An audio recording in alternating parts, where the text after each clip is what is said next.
नमस्कार.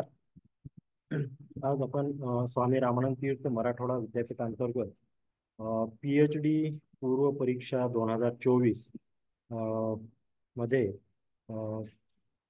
या विद्यापीठातर्फे घेण्यात येणाऱ्या PhD पूर्व परीक्षेसंदर्भात चर्चा करणार आहोत. माझं नाव पवार भास्कर. मी संशोधक विद्यार्थी आहे, रिसर्च स्कॉलर आहे. MA ह्युमन राईट नेट आहे, MA पॉलिटिकल सायन्समध्ये नेट सेट आणि M master in library and सायन्समध्ये माझा सेट आहे. तर आज आपण या विद्यापीठाने मागच्या वेळेस घेतलेल्या 2022 पेट 2022 मध्ये घेतलेल्या परीक्षेसंदर्भात आपण प्रश्नपत्रिकेसंदर्भात आपण चर्चा करणार आहोत. आजचा विषय जो आहे तो लायब्ररी अँड इन्फॉर्मेशन सायन्स आहे. तर या प्रश्नपत्रिकेसाठी 50 प्रश्न असतील आणि 50 मार्क्स असतील. तर आपण 2022 मध्ये झालेल्या परीक्षेच्या प्रश्नपत्रिकेचं आज विश्लेषण पाहणार आहोत. साधारणपणे अ, ही परीक्षा जी आहे ती MCQ पॅटर्नने घेतलं जातं.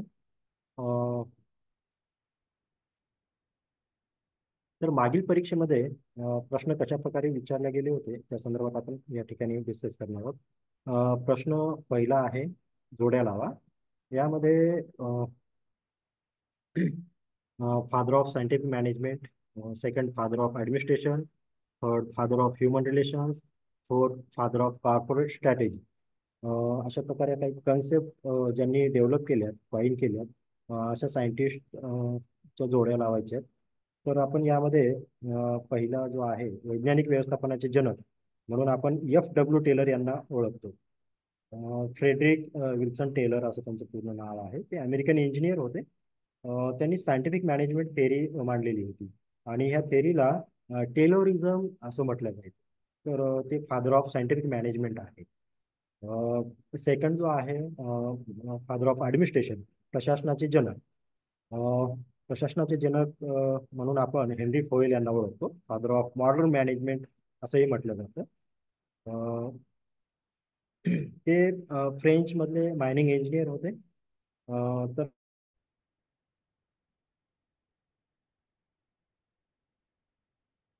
हॅलो, आवाज येतोय ना? थर्ड जो आहे तो थर्ड जो पर्याय आहे तो human relation, father of human relations.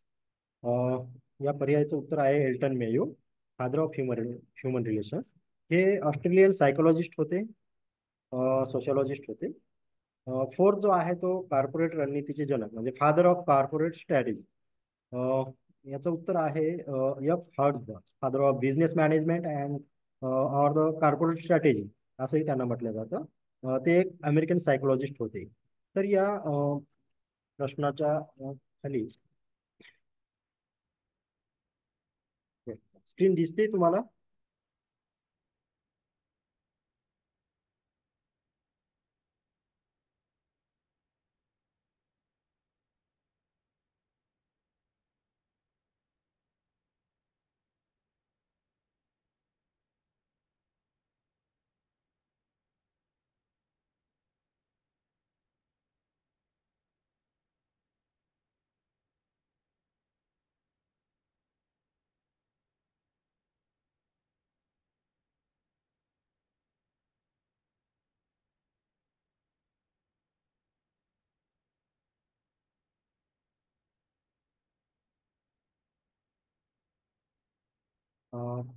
Second question आहे.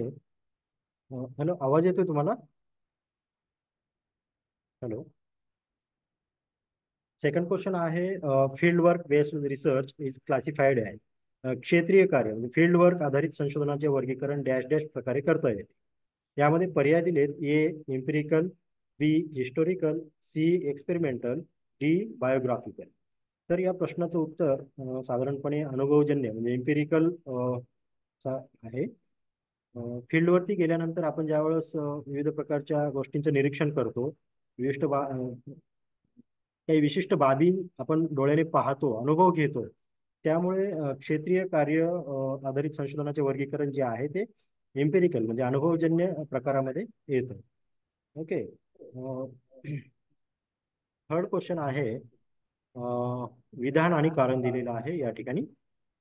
विधान आहे, भारतातील संस्थागत संग्रहाचा विकास कमी वेगात आहे. आणि त्याचं कारण त्यांना दिले यांनी. याला ओपन सोर्स सॉफ्टवेअरची अनुपयुक्तता आणि ग्रंथालय व्यावसायिकांमध्ये याबाबत निरुत्साह हे कारण दिले जाऊ शकते. असे या कारणामध्ये दोन विधान आहेत. या ठिकाणी आपण पाहायला गेलं तर पर्याय ए मध्ये ए आणि आर दोन्ही सत्य आहे. म्हणजे विधान आणि कारण दोन्ही सत्य आहे. पर्याय बी, विधान आणि आर कारण दोन्ही असत्य आहे. पर्याय सी, विधान सत्य आहे परंतु कारण अंशतः सत्य आहे, असं पर्याय सी मध्ये दिलेलं आहे. पर्याय डी, विधान असत्य आहे परंतु कारण जे आहे सत्य आहे, असं म्हटलेलं आहे. तर यापैकी पर्याय सी जो आहे तो बरोबर आहे. पर्याय सी मध्ये विधान सत्य आहे परंतु कारण असं अंशतः सत्य आहे असं म्हटलेलं आहे. तर या बाबतीत आपण पाहायला गेलं तर भारतातील संस्थागत संग्रहाचा विकास कमी वेगात आहे, ही बाब बरोबर आहे. परंतु कारणामध्ये दोन विधान आहेत. याला ओपन सोर्स सॉफ्टवेअरची अनुपयुक्तता आणि दुसरं विधान त्यामध्ये आहे कारणामध्ये ग्रंथालय व्यावसायिकांमध्ये याबाबत निरुत्साह हे कारण दिले जाऊ शकते. तर हे जे कारण आहे अंशतः बरोबर आहे. याला ओपन सोर्स सॉफ्टवेअरची अनुपयुक्तता आहे, बरोबर आहे. परंतु ग्रंथालयात काम करणारे ग्रंथपाल आणि ग्रंथालयीन कर्मचारी हे सर्वच या बाबतीत निरुत्साही आहेत असं म्हटलेलं आहे. हे चुकीचं विधान आहे. त्यामुळे या तिसऱ्या प्रश्नाचा पर्याय जो आहे तो सी बरोबर आहे. विधान बरोबर आहे पूर्ण आणि कारण जे आहे ते अंशतः बरोबर आहे. नेक्स्ट क्वेश्चन, चौथा प्रश्न जो आहे तो information literacy necessary for the users reasons it promotes the use of libraries and information centres. म्हणजे एक विधान दिलंय आणि एक कारण दिलंय. उपयुक्तांसाठी माहिती साक्षरता आवश्यक आहे आणि कारण जे आहे हे ग्रंथालय आणि माहिती केंद्राच्या वापरास प्रोत्साहन देते. पर्याय दिलेला आहे, विधान आणि कारण दोन्ही सत्य आहे. पर्याय बी जो दिलेला आहे, विधान आणि कारण दोन्ही असत्य आहेत. पर्याय सी जो आहे तो विधान सत्य आहे परंतु कारण जे आहे आर असत्य आहे असं म्हटलं आहे. पर्याय डी मध्ये विधान असत्य आहे परंतु कारण जे आहे सत्य आहे म्हणून म्हटलेलं आहे. परंतु या प्रश्नाचा विचार जर करायला गेला तर हे दोन्ही, एक विधान आणि कारण हे दोन्ही सत्य आहे. पर्याय ए बरोबर आहे. उपयुक्तांसाठी माहिती साक्षरता आवश्यक आहे ही जी कोणी व्यक्ती किंवा वाचक, विद्यार्थी किंवा प्राध्यापक, शिक्षक ग्रंथालयामध्ये ज्यावेळेस येतात त्यांना माहिती असणं, त्या माहितीची साक्षरता असणं, म्हणजे नेमकं आपल्याला कोणतं पुस्तक पाहिजे आहे आणि त्या पुस्तकातले नेमका कंटेंट कोणता पाहिजे, म्हणजे ते पुस्तक शोधायला त्याला सोपं जातं. म्हणजे याचा अर्थ काय होतो की माहितीची साक्षरता असणं अतिशय गरजेचं असतं आणि ही माहितीची साक्षरता वाचकांना असणं, विद्यार्थ्यांना असणं, प्राध्यापकांना, शिक्षकांना असणं हे ग्रंथालयासाठी आणि रिसोर्स सेंटर म्हणजे नॉलेज रिसोर्स सेंटर म्हणजे माहिती केंद्राच्या वापरासाठी इन्फॉर्मेशन लिटरसी अतिशय महत्वाची आहे. हे दोन्ही विधान आणि कारण हे दोन्ही पर्याय बरोबर आहेत. यातला पर्याय ए हा बरोबर आहे. नेक्स्ट क्वेश्चन,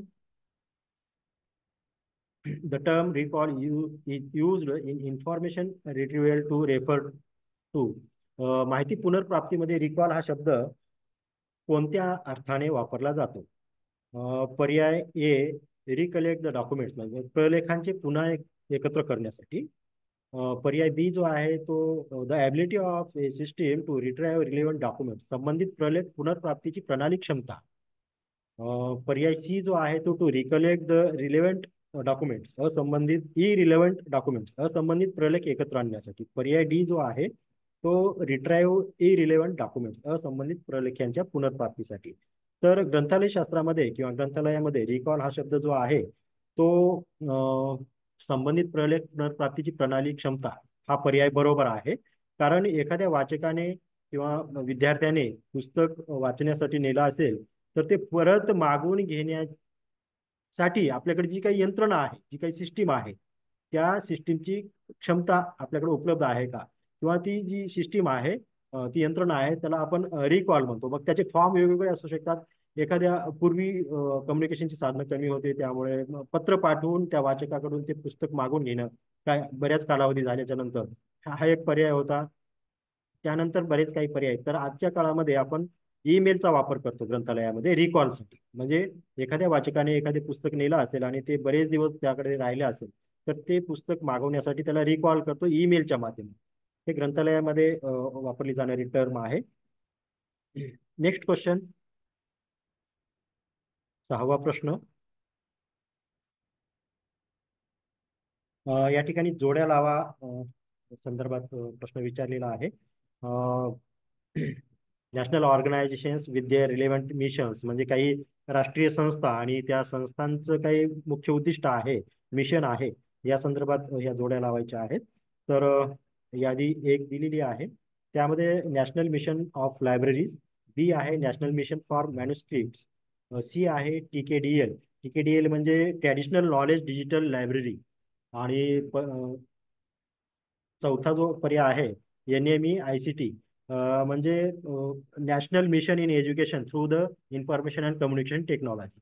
तर ह्या काही भारत सरकारच्या संस्था आहेत ज्या की नॉलेज रिसर्च सेंटरशी संबंधित आहेत, लायब्ररीशी संबंधित आहेत. तर त्या संस्थांचं मुख्य उद्देश काय आहे या संदर्भात जोड्याला हा प्रश्न विचारलाय.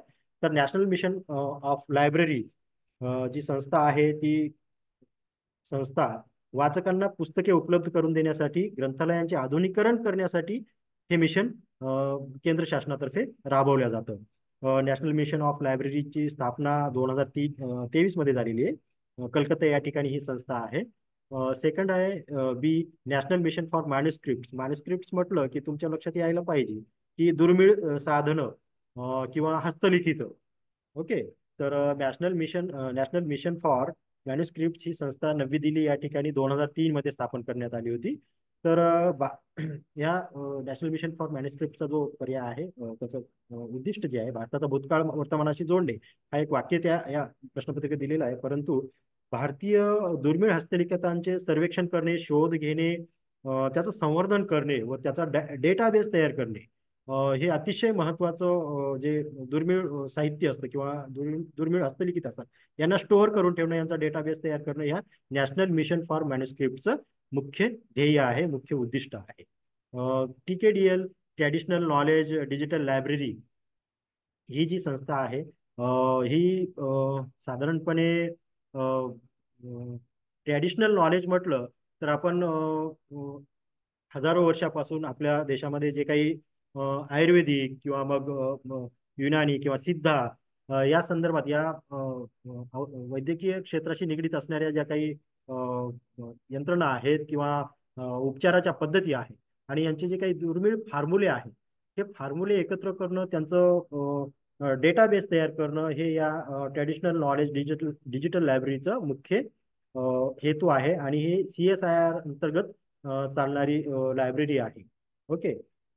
फोर्थ जो आहे NMEICT, म्हणजे national mission in education through information and communication technology. याचा पर्याय आहे प्रतिभेचे पालन आणि पोषण करणे. म्हणजे एज्युकेशन सिस्टीममध्ये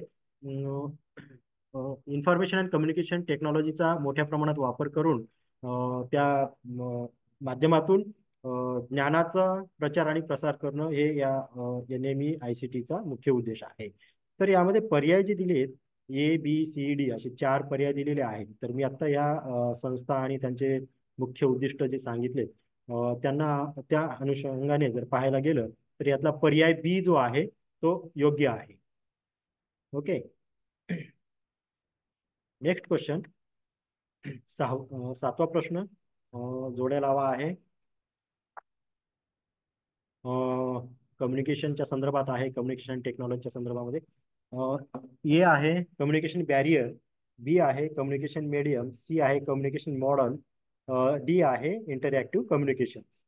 तर यामध्ये आपण जर पाहायला गेलं तर पर्याय दिले, म्हणजे मराठीतून जर सांगायला गेलं तर संप्रेषण अडथळे, संप्रेषण माध्यम, संप्रेषण मॉडेल, परस्पर संवादी संप्रेषण, ह्या काही कन्सेप्ट आहेत किंवा बाबी आहेत, त्या कशाशी निगडीत आहेत असं त्यांचा प्रश्न आहे किंवा त्या जोड्या लावायला सांगितलेल्या आहेत. तर यात पर्याय ABCD असे पर्याय दिलेले आहेत. तर यातला पर्याय बी जो आहे तो बरोबर आहे. ए म्हणजे संप्रेषण अडथळे जे आहे ते नॉईज म्हणजे संवाद साधत असते वेळेस विविध प्रकारचा जर आवाज येत असेल तर त्या दोन व्यक्तीमधला संवाद किंवा प्राध्यापक आणि विद्यार्थी यातला संवाद ब्रेक होतो किंवा त्या संवादात अडथळे निर्माण होतात कशामुळे आवाजामुळे. तर हे आवाज जो पर्याय आहे चौथा नॉईज आवाज जो आहे तो संप्रेषणातला अडथळा आहे. बी संप्रेषण माध्यम.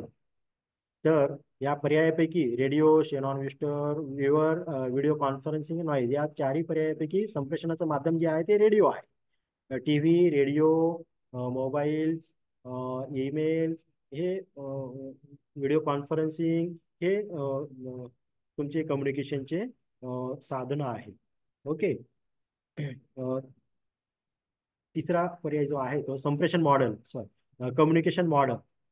तर शेनॉन आणि वेवर हे एक यांनी मांडलेलं हे मॉडेल आहे. आणि हे कम्युनिकेशन मॉडेल विविध आठ प्रकारचे मॉडेल आहेत कम्युनिकेशनचे. त्यामध्ये उदाहरण जर पाहायला गेलं तर अरिस्टॉटल मॉडेल आहे लॉसवेल मॉडेल आहे. त्यापैकीच एक हा शेनॉन वेवर्स मॉडेल आहे. हे असे विविध प्रकारचे 8 मॉडेल आहेत आणि शेनॉन वेवर्स यांनी मॉडेल जे मांडलेलं आहे कम्युनिकेशन मॉडेल त्यामध्ये काही स्टेप्स आहेत जे की सेंडर म्हणजे बोलणारी व्यक्ती एनकोडर म्हणजे व्यक्तीचे जे तोंडातून आवाज येतो किंवा ते शब्द बाहेर पडतात तर तो एनकोडर म्हणून म्हटला जातो. थर्ड स्टेप आहे चॅनल जेथे संभाषण होतं किंवा जी कम्युनिकेशन करण्याची जागा आहे किंवा त्या कुठल्या निमित्तानं त्या ठिकाणी कम्युनिकेशन होतंय. साधारणपणे पाहायला गेलं तर एखादी बैठक असेल मीटिंग असेल मीटिंगमध्ये कम्युनिकेशन होतं किंवा एखादा कॉन्फरन्स असेल किंवा एखादा कार्यक्रम असेल त्या ठिकाणी कम्युनिकेशन होतं. तर चॅनल म्हणजे ती स्टेप आहे ती संभाषणाची जागा. नेक्स्ट स्टेप आहे डिकोडर. डिकोडर म्हणजे ऐकणाऱ्यांचे कान व मेंदू म्हणजे काय होतं की एखादी शब्द किंवा एखाद्या भाषेतून आलेला शब्द किंवा एखादी गोष्ट एखादी बाब एखादी घटना समोरच्या व्यक्तीने बोलल्यानंतर ती ऐकल्याच्या नंतर ती डिकोड करण्याचं काम जे आहे ते व्यक्तीच्या सजीवाचा कान आणि मेंदू ही डिकोडर करण्याचं काम करतं. तर नेक्स्ट स्टेप आहे ती रिसिव्हर म्हणजे ह्या शेनॉन वेव्हर्स मॉडेलमध्ये सेंडर एन्कोडर चॅनल डिकोडर आणि रिसिव्हर असे 5 स्टेप्स त्यांनी मांडलेले आहेत. आणि कम्युनिकेशन करण्यामधलं हे अतिशय मोठ्या प्रमाणात प्रभाव टाकणारं मॉडेल आहे म्हणजे इफेक्टिव्ह कम्युनिकेशन आहे. ओके. तर यातला पर्याय बी जो आहे तो बरोबर आहे. Next question. Identify the statements which are true about e books in A online environment. म्हणजे ऑनलाईन वातावरणात ई ग्रंथाविषयी खरी विधाने ओळखा. तर या ठिकाणी त्यांनी 4 विधानं दिलेली आहेत. यापैकी चूक कोणते विधान आहेत आणि बरोबर कोणते विधान आहेत या संदर्भात आपल्याला डिफरन्स करायचा आहे. आणि प्रश्नामध्ये काय विचारले नेमकं हे आपण प्रश्न वाचत असते वेळेस पहिल्याच रीडिंगमध्ये कळालं पाहिजे.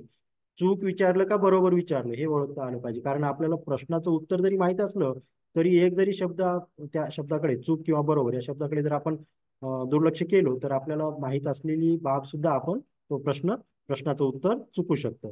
तर ऑनलाईन वातावरणात ई ग्रंथाविषयी खरी विधाने ओळखा ते बरोबर विधाने ओळखा असं त्या या प्रश्नामध्ये म्हटलेलं आहे.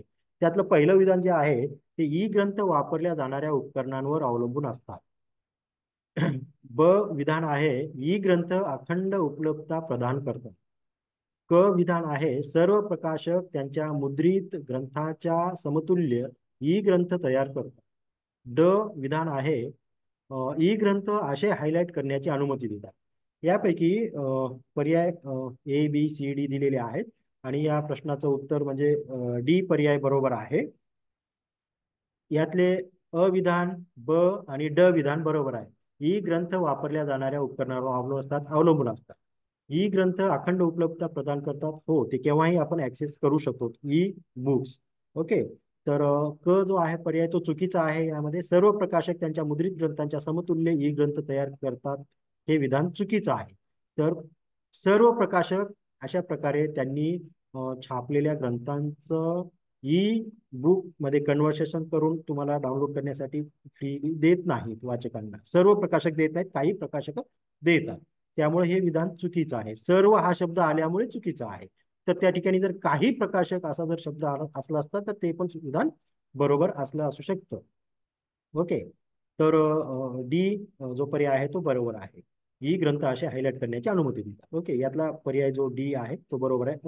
विधान ब आणि विधान ड हे बरोबर आहे. Okay, next question. Metadata is divided into म्हणजे मेटाडेटाचे विभाजन असे केले जाते डॅश डॅश असा तो प्रश्न आहे. यामध्ये पर्याय दिलेले आहेत. ए वर्णनात्मक, प्रशासकीय आणि स्ट्रक्चरल. बी पर्याय आहे वर्णनात्मक, पद्धतशीर आणि विश्लेषणात्मक. सी पर्याय आहे तार्किक, वर्णनात्मक आणि पद्धतशीर. डी पर्याय आहे यापैकी काहीही नाही. तर ह्या प्रश्नाचं उत्तर जे आहे ते ए आहे. ए पर्याय हा बरोबर आहे. वर्णनात्मक, प्रशासकीय आणि स्ट्रक्चरल.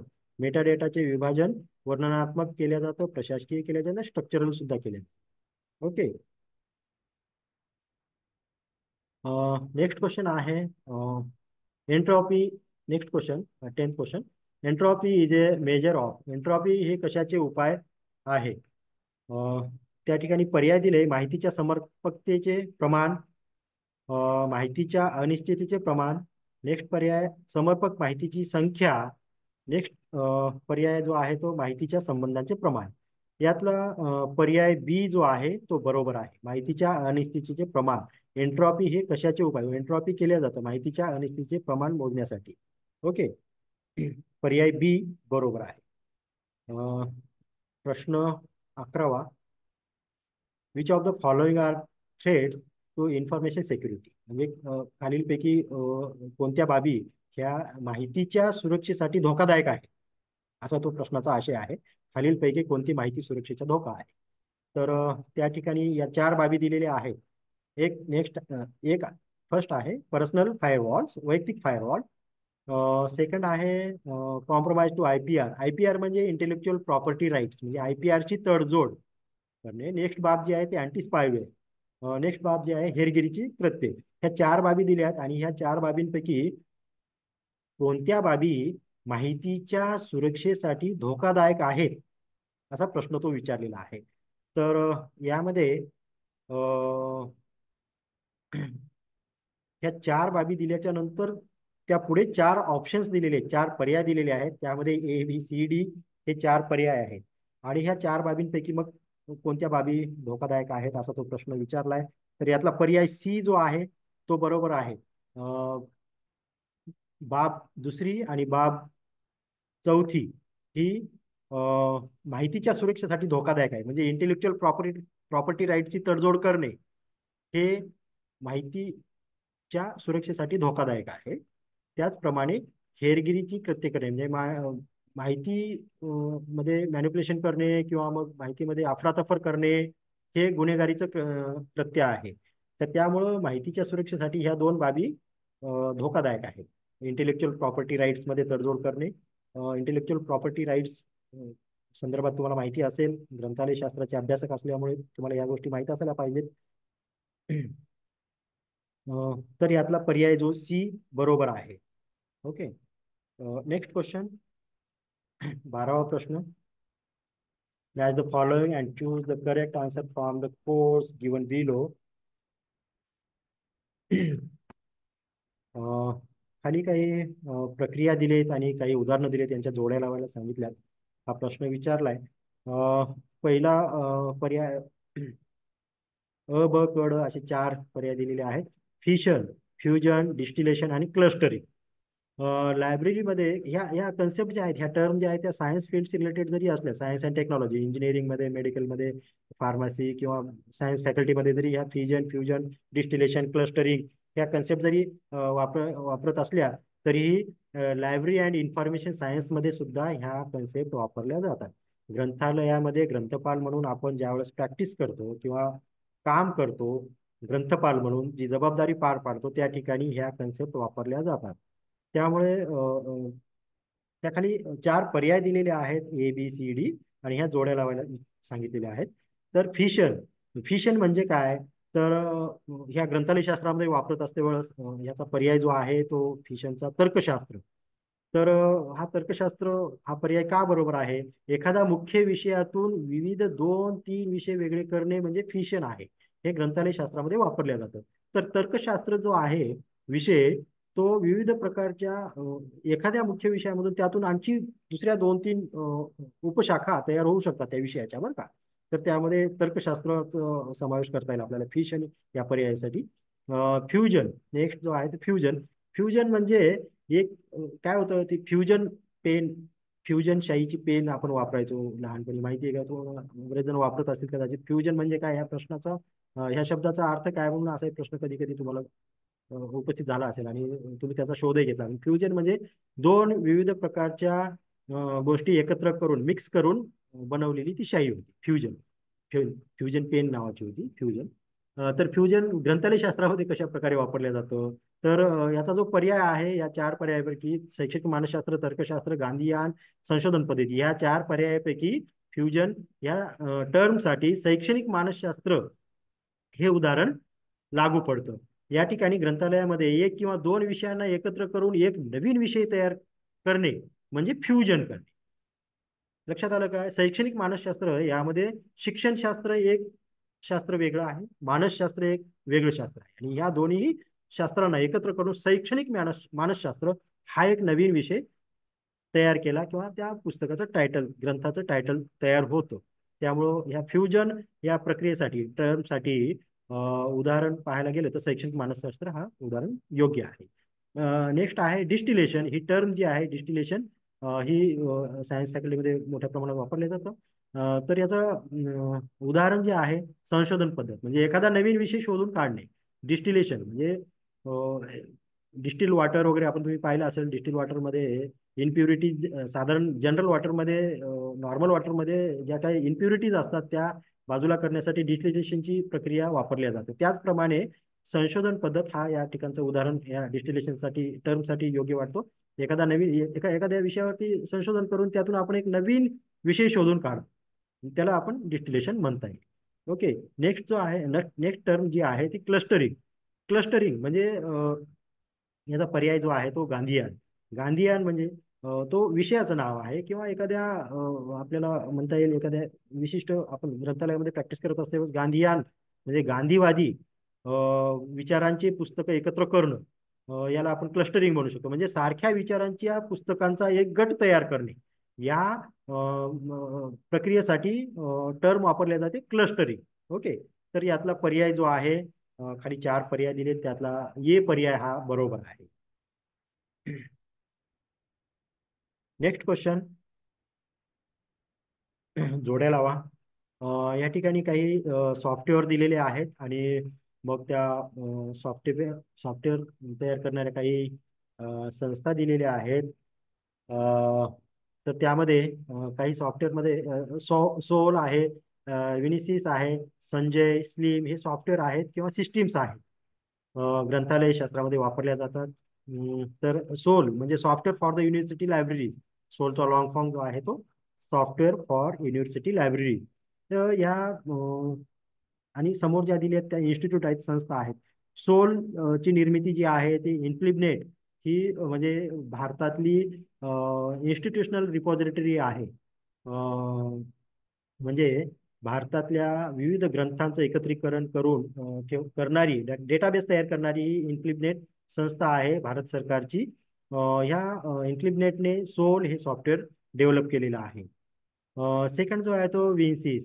युनेस्को ही एक संस्था आहे आंतरराष्ट्रीय स्तरावर कार्यरत असणारी. युनेस्कोने विनिसिस ही हे एक सॉफ्टवेअर तयार केलेलं आहे. नेक्स्ट जो आहे सॉफ्टवेअर संजय. संजय हे जे आहे तो डेसी डेसी डॉक तयार केलेला संजय सॉफ्टवेअर आहे.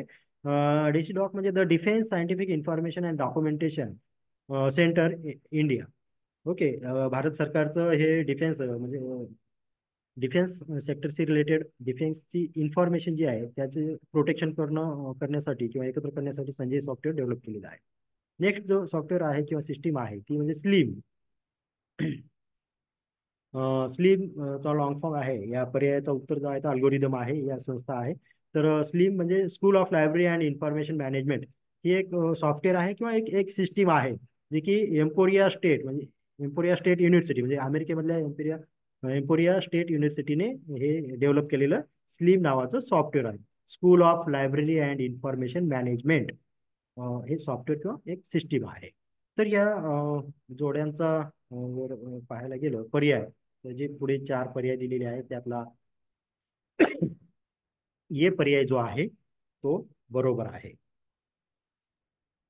ए बी सी डी हे चार पर्याय दिलेत. या चार पर्यायापैकी ए पर्याय जो आहे तो बरोबर आहे. नेक्स्ट क्वेश्चन आहे, मॅकग्रॉ कोणत्या व्यवस्थापनाच्या विचारधारेशी संबंधित आहे? Human behaviour, classical, scientific management का ह्युमन रिलेशन्स? तर मॅकग्रॉ यांनी 1960 मध्ये ह्युमन रिलेशन्स संदर्भामध्ये एक थेअरी मांडलेली आहे. त्यामुळे या प्रश्नाचा पर्याय जो आहे तो डी पर्याय बरोबर आहे, ह्युमन रिलेशन्स. मॅकग्रॉ कोणत्या व्यवस्थापनाच्या विचारधारेशी संबंधित आहे? तर ते ह्युमन रिलेशन्स संदर्भात त्यांनी थेअरी मांडली होती 1960 मध्ये. त्यामुळे या प्रश्नाचं उत्तर डी हे बरोबर आहे. Next question, half life in the context of pottery growth is used to indicate, साहित्यिक वाढीच्या संदर्भातील अर्धजीवन हाफ लाईफ हे सूचित करण्यासाठी वापरले जाते. तर हाफ लाईफ ही टर्म जी आहे ते काय सूचित करण्यासाठी वापरली जाते असं या प्रश्नाचा आशय, असा तो प्रश्न आहे. पर्याय ए साहित्य विलुप्ततेचे दर, पर्याय बी वृद्धीचा दर, पर्याय सी विखुरतेचे प्रमाण, पर्याय डी माहितीचा विस्फोट.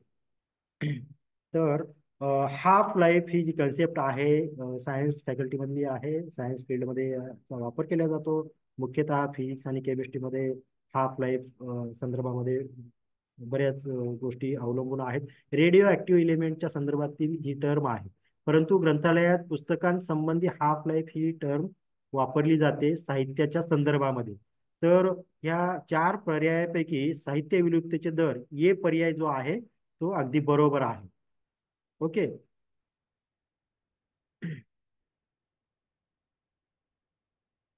नेक्स्ट क्वेश्चन आहे 16वा प्रश्न, विविध स्वरूपात उपलब्ध असलेल्या माहितीचे एकत्रीकरण करून सादर करणे आणि तिचे पुनर्वेष्टन लघुरूपात करून उपयुक्त्याला देणे हा कशाचा मुख्य उद्देश असतो? या ठिकाणी चार पर्याय दिलेत. सर्वेक्षण, ए बी पुनरावलोकन, सी ट्रेंड अहवाल, D state of the art report.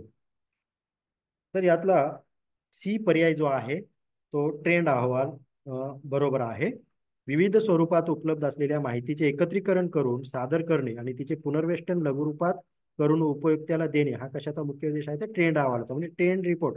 सध्या काय सुरू आहे या संदर्भामध्ये, ट्रेंडिंग काय आहे या संदर्भात रिपोर्टिंग करत असते वेळेस, किंवा तो रिपोर्ट आहे, तो अहवाल आहे, तर त्या अहवालामध्ये विविध वेगवेगळ्या स्वरूपात असलेल्या माहितीचं एकत्रीकरण केलेलं असतं आणि त्याचं एक शॉर्ट मध्ये 1/3 सारांश करून वाचकाला तो उपलब्ध करून दिला जातो. त्याला आपण ट्रेंड अहवाल असं ग्रंथालय शास्त्रामध्ये म्हणतो. तर याचा पर्याय सी बरोबर आहे. नेक्स्ट क्वेश्चन, 17वा प्रश्न, उत्पादनाच्या संदर्भात माहिती हाताळण्यास डॅश डॅश म्हणतात? Handling of information in he sense of production is called. पर्याय इन्फॉर्मेशन मार्केटिंग, माहिती विपणन. पर्याय बी इन्फॉर्मेशन इंडस्ट्री, माहिती उद्योग. पर्याय सी इन्फॉर्मेशन प्रोडक्शन, माहिती उत्पादन. पर्याय डी इन्फॉर्मेशन रिव्होल्युशन, म्हणजे माहिती क्रांती. तर यातला पर्याय बी जो आहे तो माहिती उद्योग हा पर्याय बरोबर आहे. उत्पादनाच्या संदर्भात माहिती हाताळण्यास काय म्हणतात? म्हणजे इन्फॉर्मेशन इंडस्ट्री असं म्हणतात. Okay. Next question, Asiatic Society library Mumbai सुरू करण्यात कोणाचे योगदान आहे? चार पर्याय दिलेले आहेत.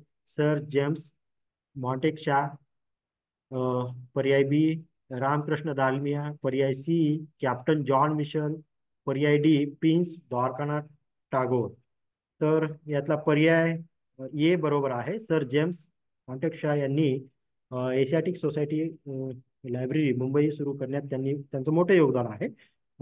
या संस्थेची, या लायब्ररीची स्थापना साधारणपणे 1804 मध्ये झालेली आहे आणि ह्या संस्थेचं नाव पूर्वी त्याचं मूळ नाव जे आहे ते बॉम्बे लिटररी सोसायटी असं होतं.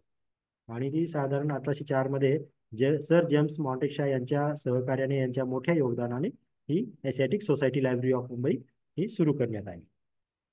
Next question.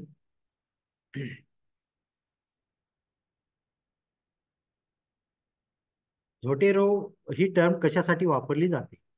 पर्याय ए, आशय व्यवस्थापन समिती, कंटेंट मॅनेजमेंट सिस्टीम. पर्याय बी, संदर्भ व्यवस्थापन प्रणाली म्हणजे रेफरन्स मॅनेजमेंट सिस्टीम. पर्याय सी, नियतकालिक व्यवस्थापन प्रणाली, से सीजनल मॅनेजमेंट सिस्टीम.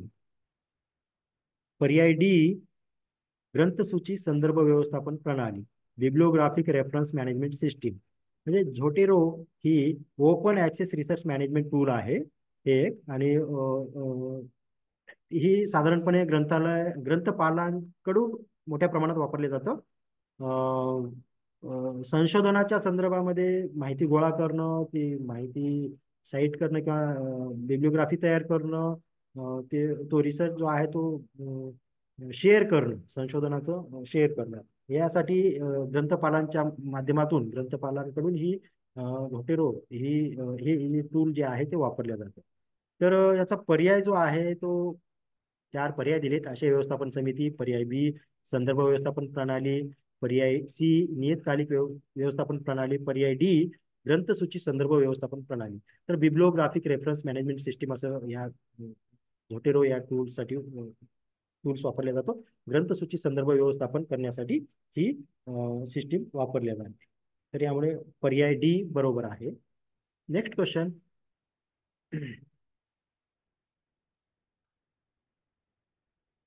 वैयक्तिक वर्गात नेमून दिलेल्या कार्याकरिता 2 लेखक ए आणि बी सहयोग करण्याचा निर्णय घेतात.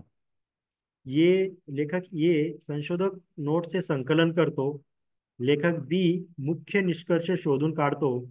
आणि दोघे स्वतःचे वेगवेगळे मूळ शोध निबंध लिहितात. हे कशाचे उदाहरण आहे? म्हणजे हा हा प्रश्न डिसिजन मेकिंगचा आहे साधारणपणे. निर्णय क्षमता तुमची तपासली जाऊ शकते यामधून. वैयक्तिक वर्गात नेमून दिलेल्या कार्याकरिता म्हणजे 2 लेखक ए आणि बी सहयोग करण्याचा निर्णय घेतात. म्हणजे दोघंही एकमेकांच्या परवानगीने एकमेकांना सहकार्य करण्याचा तो निर्णय घेतात. मी तुला सहकार्य करेन आणि तू मला सहकार्य कर. तर एक जो लेखक आहे तो रिसर्चच्या नोट्स एकत्रित करतो, आणि जो दुसरा लेखक आहे तो त्या रिसर्चचं वाचन करून मुख्य निष्कर्ष शोधून काढतो. आणि या दोघांनी काय केलं की दोघांचे स्वतःचे वेगवेगळे मूळ शोध निबंध लिहिले आणि ते प्रकाशित केले. तर या पर्याय जे दिलेले आहेत, कोणता पर्याय या घटनेसाठी, या बाबीसाठी लागू होतो हे तुम्हाला शोधायचं आहे, निवडायचं आहे. पर्याय ए, अनैतिक सहयोग. पर्याय बी, वाङ्मय चौर्य म्हणजे प्लॅगरिझम. पर्याय सी, दोन्ही अनैतिक सहयोग व वाङ्मय चौर्य.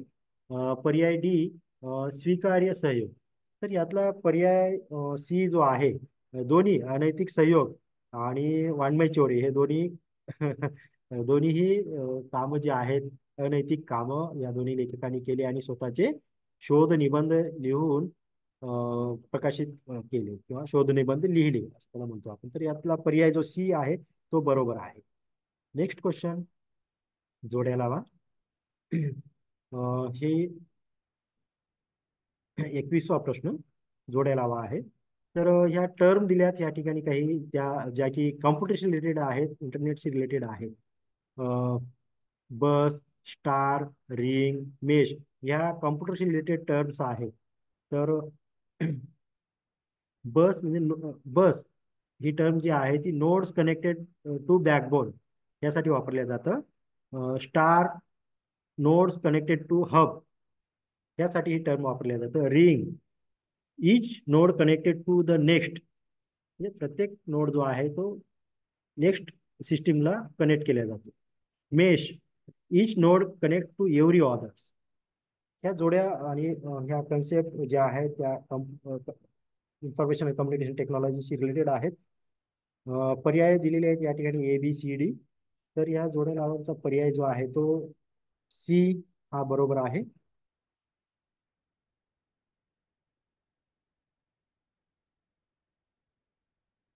म्हणजे bus, nodes connected to backbone. Star, term जी आहे ती nodes connected to hub. Ring ही टर्म जी आहे ती each node connect to the next साठी वापरलं जातं. मेश जे आहे ते each node connect to every others साठी वापरलं जातं. ओके, तर त्यामुळे पर्याय सी जो आहे तो बरोबर आहे. नेक्स्ट क्वेश्चन, 22वा प्रश्न.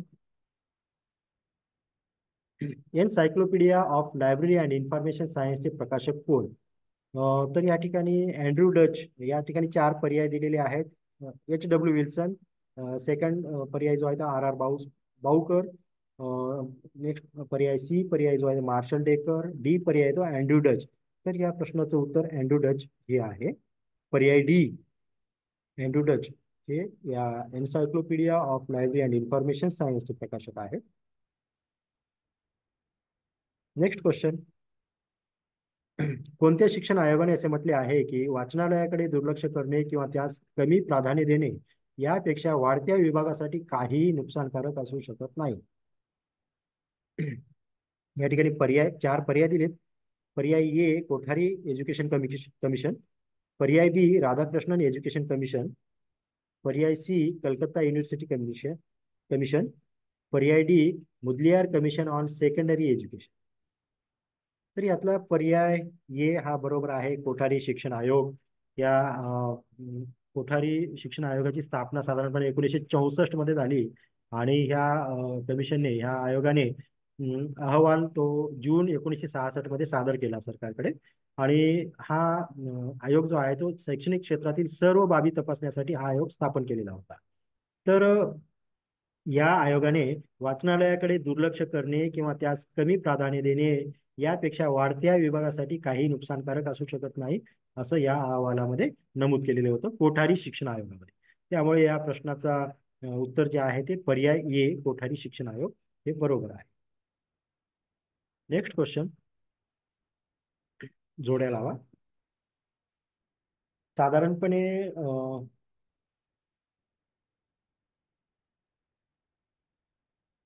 अ, ह्या काही टर्म दिलेल्या आहेत या ठिकाणी. आणि ह्या टर्म ज्या आहेत त्या सायटेशनमध्ये, म्हणजे आपण ज्यावेळेस एखादा रिसर्च पेपर पब्लिश करतो किंवा मग रिसर्च तुमचा थेसिस पब्लिश करतो त्या ठिकाणी ह्या टर्मचा मोठ्या प्रमाणात वापर होतो. त्यातल्या त्यात मुळात म्हणजे रिसर्च जर्नल, म्हणजे रिसर्च पेपर ज्यावेळेस जर्नलमध्ये पब्लिश होतो त्यावेळेस काही निकष, इंडेक्स बनवलेले आहेत आंतरराष्ट्रीय स्तरावरती. तर त्या इंडेक्सच्या टर्म आहेत. त्यातली पहिली टर्म जी आहे ते इम्पॅक्ट फॅक्टर, सेकंड जो आहे तो SNIP, थर्ड टर्म आहे इमिडिएसी फॅक्टर, आणि फोर्थ जी आहे ती सायटेड हाफ लाईफ. म्हणजे आणि हे टोटल नंबर ऑफ सायटेशन्स त्यातून दर्शवल्या जातं. म्हणजे तुमचा रिसर्च पेपर किती लोकांनी साईट केला किंवा रेफर केला हे या इंडेक्समधून तुम्हाला दिसून येतो.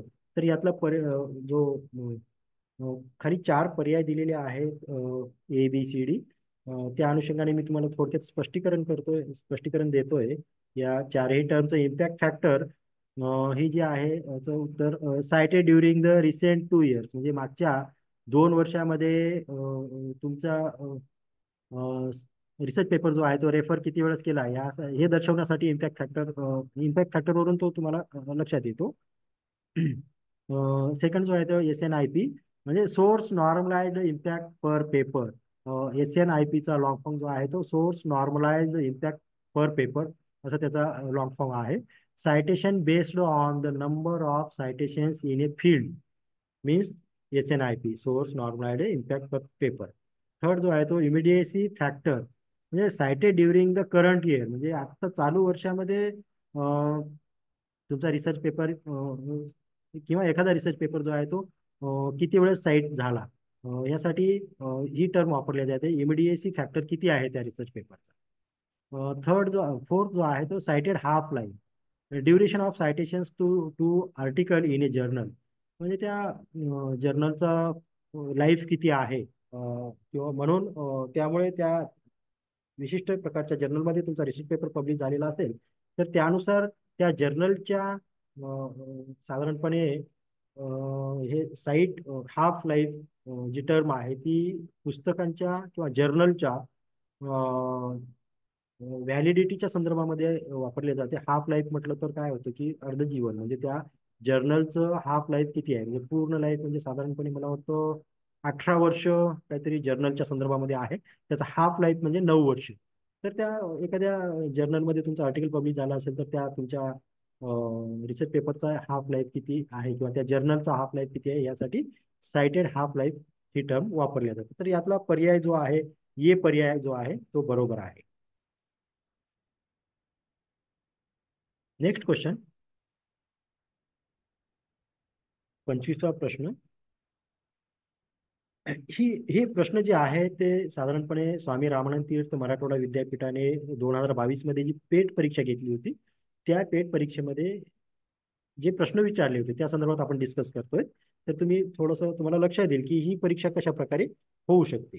तर या परीक्षेमध्ये प्रश्नांचा दर्जा काय असतो, प्रश्नांचं स्वरूप काय असतं, हे तुम्हाला या वरून लक्षात येईल. 25वा प्रश्न आहे, वर्गीकरण संदर्भात BSO म्हणजे काय? 4 पर्याय दिलेले आहेत. लॉंग फॉर्म विचारलेला आहे BSOचा आणि ही ग्रंथालयातली टर्म आहे. पर्याय ए आहे बेसिक सब्जेक्ट ऑफ ऑर्गनायझेशन. पर्याय बी आहे ब्रॉड सिस्टीम ऑफ ऑर्डरिंग. पर्याय सी आहे बिब्लिओग्राफी ऑफ सब्जेक्ट ऑर्डरिंग. पर्याय डी जो आहे तो बिब्लिओग्राफिक सब्जेक्ट ऑर्गनायझेशन. तर यातला पर्याय बी जो आहे तो बरोबर आहे, ब्रॉड सिस्टीम ऑफ ऑर्डरिंग. ही एक क्लासिफिकेशनची स्कीम आहे ग्रंथालयामध्ये. ग्रंथांचं वर्गीकरण करत असते वेळेस ब्रॉड सिस्टीम ऑफ ऑर्डरिंग या कन्सेप्टचा वापर केला जातो. पर्याय B basic subject sorry broad system of ordering हा पर्याय बरोबर आहे. नेक्स्ट क्वेश्चन, जोड्या लावा. या ठिकाणी काही संकल्पना दिलेल्या आहेत आणि त्या संकल्पना फाईल करणारे किंवा इंट्रोड्यूस करणारे काही संशोधक सायंटिस्ट यांची नावं दिलेली आहेत. तर ह्या जोड्या लावायच्या आहेत. आणि या ठिकाणी 4 पर्याय दिलेले आहेत.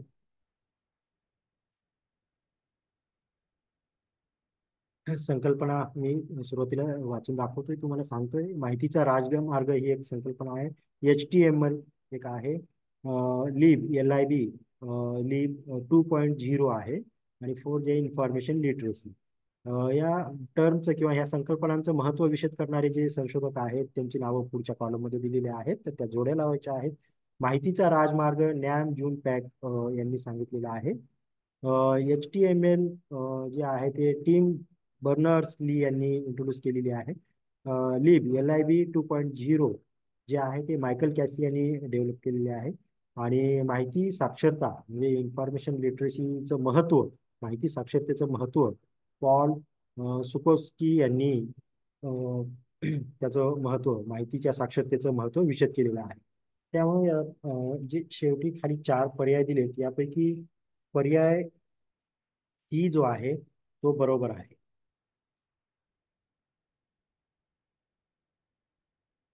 नेक्स्ट क्वेश्चन, 27वा प्रश्न. या ठिकाणी एक विधान आणि एक कारण दिलेलं आहे.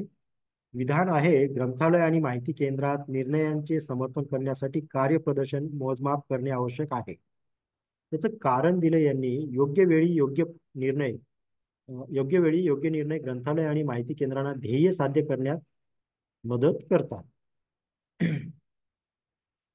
आणि खाली 4 पर्याय दिलेले आहेत. विधान आणि कारण दोन्ही सत्य आहेत.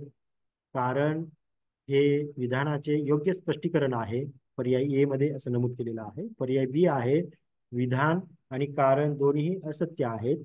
पर्याय सी मध्ये विधान आणि कारण दोन्ही सत्य आहेत, परंतु कारण हे विधानाचे योग्य स्पष्टीकरण देत नाही असं पर्याय सी मध्ये म्हटलेलं आहे. पर्याय डी मध्ये विधान असत्य आहे आणि कारण जे आहे ते सत्य आहे असं म्हटलेलं आहे.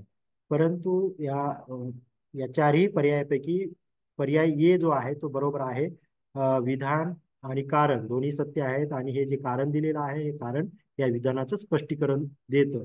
ग्रंथालय आणि माहिती केंद्रात निर्णयांचे समर्थन करण्यासाठी कार्यप्रदर्शन मोजमाप करणे आवश्यक आहे. त्यासाठी कारण काय आहे, तर योग्य वेळी योग्य निर्णय ग्रंथालय आणि माहिती केंद्रात ध्येय साध्य करण्यासाठी मदत करतात. यासाठी निर्णयांचे समर्थन करण्यासाठी कार्यप्रदर्शनाचं मोजमाप करणं सुद्धा आवश्यक आहे. ओके, तर या प्रश्नाचा पर्याय जो ए पर्याय जो आहे तो बरोबर आहे. नेक्स्ट क्वेश्चन, कायनेसिस कशाशी संबंधित आहे? ही एक टर्म आहे कायनेसिस. त्या ठिकाणी चार पर्याय दिलेले आहेत: कम्युनिकेशन, पर्याय बी जनरेशन, पर्याय सी स्टोरेज आणि पर्याय D none of the above, वरीलपैकी काहीही नाही. तर कायनेसिस ही कम्युनिकेशनशी संबंधित टर्म आहे, त्यामुळे पर्याय ए हे उत्तर बरोबर आहे. नेक्स्ट क्वेश्चन, या ठिकाणी काही एक विधान आणि एक कारण दिलेलं आहे. विधान, यादृच्छिक नमुने संपूर्ण लोकसंख्येचे प्रतिनिधी नसतात, हे एक विधान आहे. त्याचं कारण दिलंय, यादृच्छिक नमुने तयार करण्यासाठी यादृच्छिक संख्या वापरली जाते. या ठिकाणी चार पर्याय दिलेत. पर्याय ए मध्ये विधान सत्य आहे परंतु कारण असत्य आहे असं म्हटलं आहे. पर्याय बी मध्ये विधान असत्य आहे परंतु कारण सत्य आहे असं म्हटलं आहे. पर्याय सी मध्ये विधान आणि कारण हे दोन्ही सत्य आहेत असं म्हटलं आहे. पर्याय डी मध्ये विधान आणि कारण हे दोन्ही असत्य आहेत असं म्हटलं आहे. तर या प्रश्नाचा पर्याय बी जो आहे तो बरोबर आहे. विधान ही चुकीचं आहे परंतु कारण जे आहे ते बरोबर आहे. विधान बी बरोबर आहे. तर यामध्ये काय होतं, यादृच्छिक नमुने संपूर्ण लोकसंख्येचे प्रतिनिधी नसतात हे विधान आहे, तर हे विधान चुकीचं आहे. काय होतं, रॅन्डम सॅम्पल जे आहेत संशोधनामध्ये आपण वापरतो, रॅन्डम सॅम्पल्स घेतलेले नमुने जे आहेत ते लोकसंख्येचे संपूर्ण लोकसंख्येचं प्रतिनिधित्व करत असतात. त्यामुळे या ठिकाणी जे दिलेलं विधान आहे, यादृच्छिक नमुने संपूर्ण लोकसंख्येचे प्रतिनिधी नसतात, हे विधान चुकीचं आहे. त्यामुळे हा पर्याय बी या प्रश्नाचं उत्तर बरोबर आहे. नेक्स्ट क्वेश्चन, 30वा प्रश्न. या ठिकाणी काही अ, घटना घडामोडी पुस्तकांची नाव वगैरे दिलेली आहेत. या जोड्या लावा या प्रश्नामध्ये. Best books for largest number he numbering देणारा सर्वात जास्त पुस्तकांना नंबरिंग देणारी व्यक्ती कोण, असं तो एक आहे. नेक्स्ट जो आहे तो पर्याय विद्यापीठाच्या सर्व कार्यांचे हृदय ग्रंथालय असते, ही स्टेटमेंट कोणाची आहे? थर्ड जो आहे तो ग्रंथालय शास्त्रातील पहिली पीएचडी कुणाला मिळाली? आणि फोर्थ जो आहे तो भारताच्या राष्ट्रीय ग्रंथालयाचे पहिले ग्रंथपाल कोण?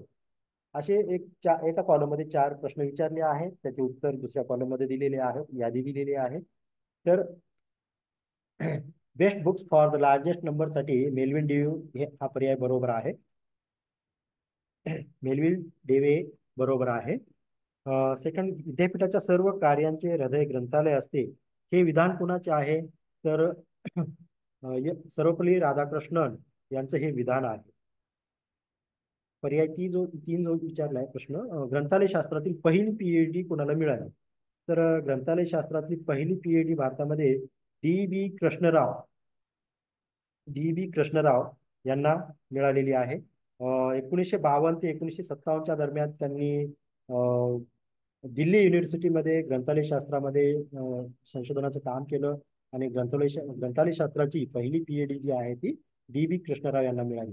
आणि यांचे महत्वाचं म्हणजे डी बी कृष्णराव यांच्या ह्या पीएचडी ग्रंथालय शास्त्रातल्या पहिल्या पीएचडी होल्डरचे मार्गदर्शक जे होते ते म्हणजे डॉक्टर एस आर रंगनाथन होते, जे की भारतीय ग्रंथालय शास्त्राचे जनक म्हणून आपण त्यांना ओळखतो. डॉक्टर एस आर रंगनाथन हे डी बी कृष्णराव यांचे मार्गदर्शक होते. नेक्स्ट जो आहे तो भारताच्या राष्ट्रीय ग्रंथालयाचे पहिले ग्रंथपाल कोण? तर बी एस केसवन हे जे आहेत भारताच्या पहिल्या राष्ट्रीय ग्रंथालयाचे ग्रंथपाल होते. या ठिकाणी खाली पुढे चार पर्याय दिलेले आहेत, त्यापैकी पर्याय सी जो आहे तो बरोबर आहे. पर्याय सी जो आहे तो बरोबर आहे. नेक्स्ट क्वेश्चन,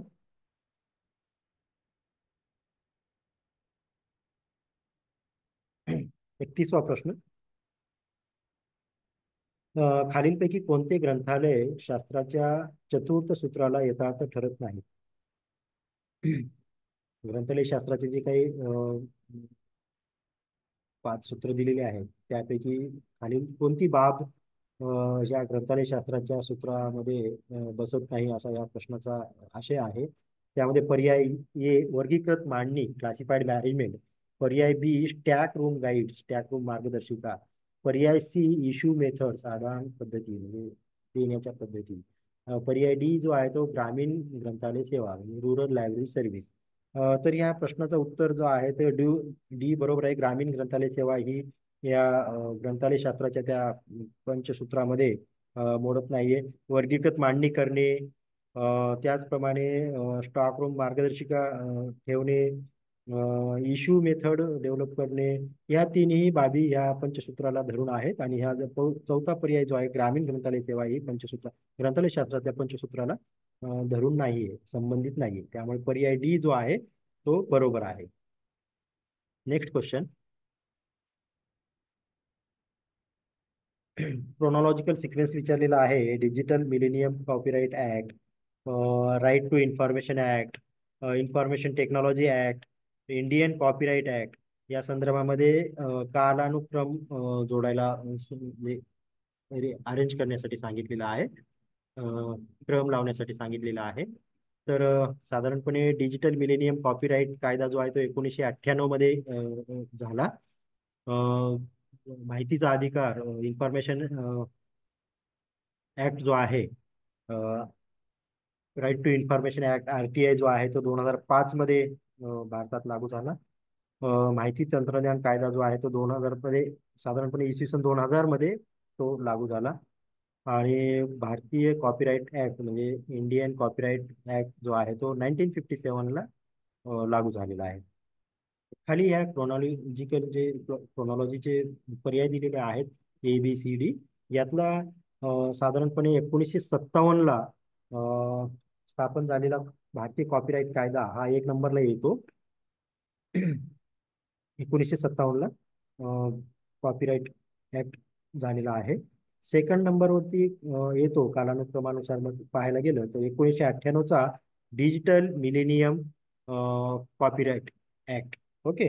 आणि तिसऱ्या स्थानावर येतो माहिती तंत्रज्ञान कायदा हा 2000 मध्ये इसवी सन 2000 मध्ये लागू झालेला. आणि चौथ्या क्रमांकावर येतो तो म्हणजे RTI right to information act हा 2005 मध्ये लागू झालेला.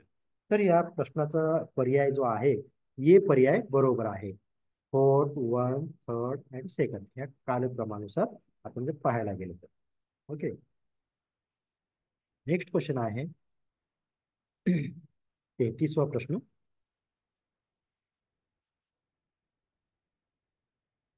सिद्धांतातून विकसित झालेल्या गृहीतकांच्या चाचणी करण्यावर कोणती वैज्ञानिक पद्धत केंद्रित आहे? Which scientific method focus on testing hypothesis developed from theory? Option A deductive method, option B inductive method, option C hypothesis method, option D pattern method. यातला पर्याय ए जो आहे तो डिडक्टिव्ह मेथड हा पर्याय बरोबर आहे. सायंटिफिक मेथड जर पाहायला गेली तर हायपोथेसिसचं टेस्टिंग करत असते वेळेस आपण डिडक्टिव्ह मेथड वापरले जाते. त्यामुळे पर्याय ए हा डिडक्टिव्ह मेथड आगमन पद्धत ही सॉरी डिडक्टिव्ह मेथड बरोबर आहे. नेक्स्ट क्वेश्चन 34वा प्रश्न. या ठिकाणी एक विधान आणि एक कारण दिलेलं आहे. विधानामध्ये ऑर्गनायझेशन चार्ट हे एक उपयुक्त व्यवस्थापन साधन असू शकते. त्याचं कारण दिलंय ते ग्रंथालयातील औपचारिक संप्रेषण रेखांचे स्पष्ट चित्र देते. तर या ठिकाणी 4 पर्याय दिलेले आहेत. पर्याय ए मध्ये विधान सत्य आहे परंतु कारण हे असत्य आहे असं म्हटलं आहे. पर्याय बी जो आहे त्यामध्ये विधान असत्य आहे परंतु कारण सत्य आहे असं म्हटलं आहे. पर्याय सी विधान आणि कारण हे दोन्ही सत्य आहेत असं म्हटलं आहे. आणि पर्याय डी मध्ये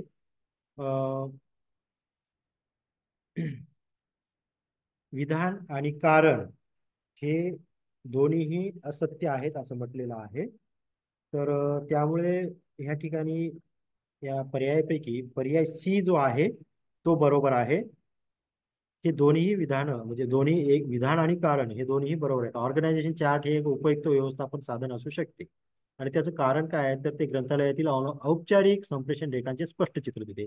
तर त्यामुळे हे विधान आणि कारण हे दोन्ही बरोबर असल्यामुळे या पर्यायापैकी सी पर्याय जो आहे ए आणि आर दोन्ही सत्य आहे. म्हणजे विधान आणि कारण हे दोन्ही सत्य आहेत असं सी पर्यायामध्ये म्हटलेलं आहे.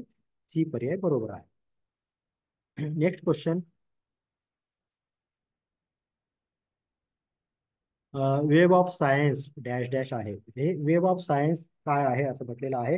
तर वेब ऑफ सायन्स हे एक सायटेशन इंडेक्स आहे. तर खाली पर्याय दिलेले आहेत. ए पर्याय A citation index, B a bibliography, C and abstracting service आणि डी नन ऑफ दिस. तर यातला पर्याय ए जो आहे वेब ऑफ सायन्स काय आहे तर सायटेशन इंडेक्स आहे. ओके, ग्रंथालय शास्त्रामध्ये सायटेशन इंडेक्स म्हणून आपण वेब ऑफ सायन्स या टर्मचा वापर करतो. Next question. या ठिकाणी एक विधान आणि एक कारण दिलेलं आहे. विधानामध्ये आजच्या काळातील ग्रंथालयांना त्यांच्या संकेतस्थळांसाठी सोशल नेटवर्किंग साधने विकसित करणे आवश्यक आहे. आणि त्याचं कारण दिले खाली, हे उपयोक्ते जिथे राहतात तिथे पोहोचण्यास आणि आवश्यक ठिकाणी सेवा प्रदान करण्यास मदत करते. हे कारण दिलेलं आहे. या ठिकाणी चार पर्याय दिलेले आहेत. पर्याय ए मध्ये विधान आणि कारण दोन्ही सत्य आहे असं म्हटलेलं आहे. पर्याय बी मध्ये विधान आणि कारण दोन्ही सत्य आहेत परंतु कारण हे योग्य स्पष्टीकरण नाही असं म्हटलं आहे. पर्याय सी मध्ये अ, विधान सत्य आहे परंतु कारण असत्य आहे असं म्हटलं आहे. पर्याय डी मध्ये विधान असत्य आहे परंतु कारण सत्य आहे असं म्हटलं आहे. तर या प्रश्नाचं उत्तर जे आहे विधान सॉरी पर्याय ए बरोबर आहे. विधान आणि कारण हे दोन्ही बरोबर आहेत, सत्य आहेत. आजच्या काळातील ग्रंथालयांना त्यांच्या संकेतस्थळांसाठी सोशल नेटवर्किंग साधने विकसित करणे आवश्यक आहे. हे उपयोक्ते जिथे राहतात तिथे पोहोचण्यासाठी आणि आवश्यक ठिकाणी सेवा प्रदान करण्यासाठी मदत होते. म्हणजे वाचक आणि ग्रंथालय किंवा ग्रंथपाल किंवा ग्रंथालयात काम करणारे इतर कर्मचारी, ग्रंथालयीन कर्मचारी यांच्यामध्ये संवाद साधण्यासाठी सोशल नेटवर्किंगचं साधन जे आहे ते उपयुक्त ठरतं. हे अगदी बरोबर आहे. त्यामुळे हे दोन्ही विधान आणि कारण हे दोन्ही बरोबर आहेत. त्यामुळे पर्याय ए विधान विधान आणि कारण दोन्ही सत्य आहेत हा पर्याय ए बरोबर आहे. Next question. या ठिकाणी एक विधान आणि एक कारण विचारलेलं आहे. 37वा प्रश्न. विधान ए जीएसडीएन मधून माहिती उपलब्ध करून देणे हे केवळ वेबवर ठेवण्यापेक्षा प्रभावी आहे. ओके. आणि त्याचं कारण दिलं आहे डिजिटल स्वरूपात उपलब्ध माहिती अधोरेखित केली जाऊ शकते. तर या ठिकाणी चार पर्याय दिलेले आहेत. पर्याय ए विधान आणि कारण दोन्ही सत्य आहेत परंतु आणि आर जे आहे ते योग्य स्पष्टीकरण आहे असं पर्याय ए मध्ये म्हटलेलं आहे. पर्याय बी मध्ये विधान आणि कारण दोन्ही सत्य आहेत परंतु कारण हे योग्य स्पष्टीकरण देत नाही असं या पर्याय बी मध्ये म्हटलेलं आहे. पर्याय सी मध्ये विधान सत्य आहे परंतु कारण असत्य आहे असं म्हटलं आहे. पर्याय डी मध्ये विधान असत्य आहे परंतु कारण सत्य आहे असं म्हटलं आहे. तर या प्रश्नाचं उत्तर बी हे बरोबर आहे. अं, पर्याय बी मध्ये विधान आणि कारण दोन्ही सत्य आहेत परंतु कारण हे योग्य स्पष्टीकरण नाही असं म्हटलं आहे. तर जीएसडीएल म्हणजे काय? तर जीएसडीएल म्हणजे green stone digital library software. हे एक ओपन सोर्स सॉफ्टवेअर आहे आणि ह्या जीएसडीएल मधून माहिती उपलब्ध करून देणे हे केवळ वेबवर ठेवण्यापेक्षा प्रभावी आहे असं म्हटलंय विधान. आणि जे कारण दिलंय डिजिटल स्वरूपात उपलब्ध माहिती अभिलिखित केली जाऊ शकते. तर हे green stone digital library software असल्यामुळे ओपन सोर्स सॉफ्टवेअर आहे त्यामुळे ते त्याच ठिकाणी ह्या दोन्ही ह्या विधानाचा आणि या कारणाचा काहीही संबंध नाही. हे विधान वेगळं आहे आणि हे जे कारण दिलं आहे हे वाक्य आहे. कारणामध्ये कारण म्हणून एक वाक्य दिलेलं आहे हे वाक्य पूर्णपणे डिफरंट आहे. त्यामुळे या ठिकाणचा पर्याय बी बरोबर आहे. कारण मध्ये जे विधान दिले ते योग्य आहे आणि विधानामध्ये जे काही विधान दिलेलं आहे ते पण योग्य आहे परंतु ह्या दोघांचाही परस्पर काही संबंध नाही. त्यामुळे पर्याय बी बरोबर आहे. विधान आणि कारण हे दोन्ही सत्य आहेत परंतु कारण म्हणून जे वाक्य दिलंय हे विधानाचं स्पष्टीकरण देण्यासाठी समर्थ नाही. ओके, त्यामुळे पर्याय बी हा बरोबर आहे. Next question.